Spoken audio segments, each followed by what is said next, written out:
अकेले बाहर जाना इतना डर लगता था, किसी से बात भी नहीं कर पाते थे, फिर भी गए हैं।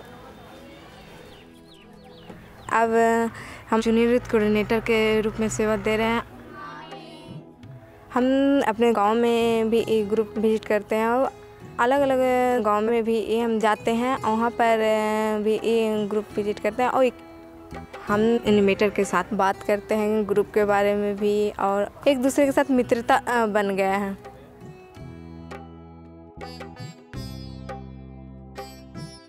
यहाँ पर संस्कृति में गार्जियन तय करते हैं कि कौन किससे हम बेटी का शादी हो, और लड़की को मर्जी नहीं लिया जाता है।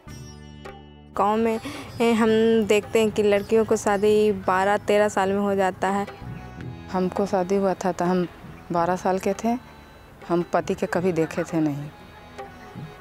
हम अपना बेटी के कम उम्र में नहीं करने के लिए सोचते थे। हमको रिवा बेटी अपना पसंद करने के बाद माता पिता से राय ले ली, उसको बाद शादी की है।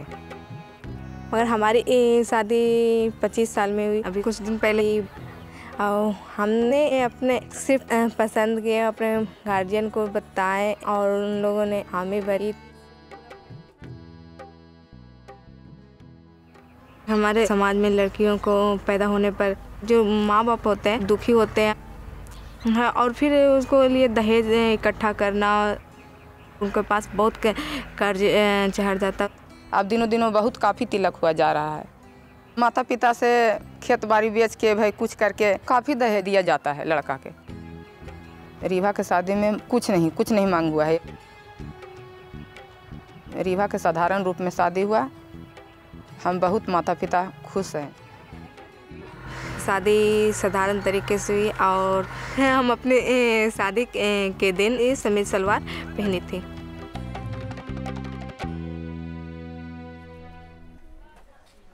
जब शिक्षा की बात आती है तो महिलाओं को अक्सर ये कहा जाता है कि ज़्यादा पढ़कर महिलाएं क्या करेगी, उन्हें ज़्यादा पढ़ने की क्या आवश्यकता है। महिलाओं को हमें आगे आने का अवसर नहीं दिया जाता है और हमेशा से महिलाओं को नकारा गया है। गांव में बहुत लोग मेरी मम्मी पापा को बोलते भी थे, नहीं बेटी लोग को इतना पढ़ा के क्या कीजिएगा, बस ये। तो पापा कभी उन लोग के बात पे उतना ही गौर नहीं किए, हमेशा नहीं, पर जितना चाहती है ये पढ़ने के लिए उतना पढ़ेगी। तो लगा कि नहीं, हम शिक्षा हमारे जीवन के लिए बहुत ही महत्वपूर्ण है। तो हम इस तरह से गुरु के साथ अपने गाँव को देखे कि कैसे हम गाँव को विकसित करने के लिए हम क्या कर सकते हैं। हमको बहुत लोग से मिले, एक जगह हम लोग बैठक भी किए, बहुत लोग अभिभावकों से मिलके सब परामर्श करके किस मतलब समुदाय विद्यालय का स्थापित किए। हमारे यहाँ समुदाय स्कूल 4-5 साल से चल रहे हैं। उसमें 100 बच्चे आते हैं पढ़ने के लिए। छोटे प्रति नर्सरी से 5 तक के बच्चे हैं। लड़कियों की संख्या काफ़ी बढ़ गई है शिक्षा को लेकर, और उनके माता पिता काफ़ी जागरूक हो गए हैं कि हमारी लड़कियां भी अपना पढ़ाई पूरा कर सकें।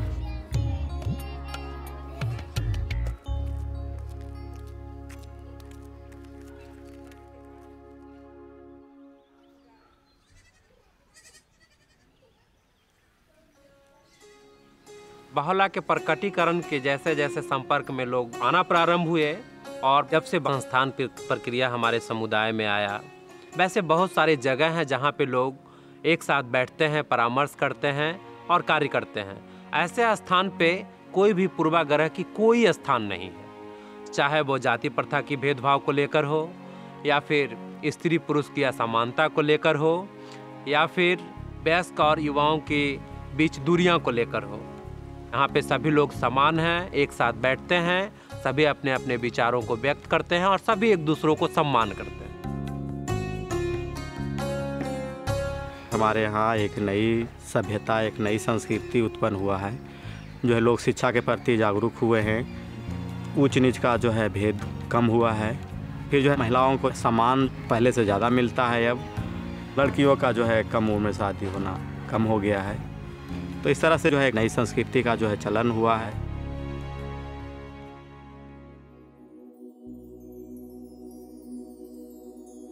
पहले से भारत में एक महाद्वीपीय उपासना मंदिर है और अब बिहार शरीफ क्लस्टर में स्थानीय उपासना मंदिर की स्थापना होना है। यहाँ के लोगों के अंदर काफ़ी उत्साह है और लोग अपने आप को आशीर्वादित महसूस कर रहे हैं। उपासना मंदिरों के संदर्भ में अब्दुल वहाब की इच्छा थी कि ये जो मानव जाति के लिए एक मिलन स्थल बन सके और जिसकी पावनता के खुले प्रांगण से मानव जाति की एकता की घोषणा का संचार होगा।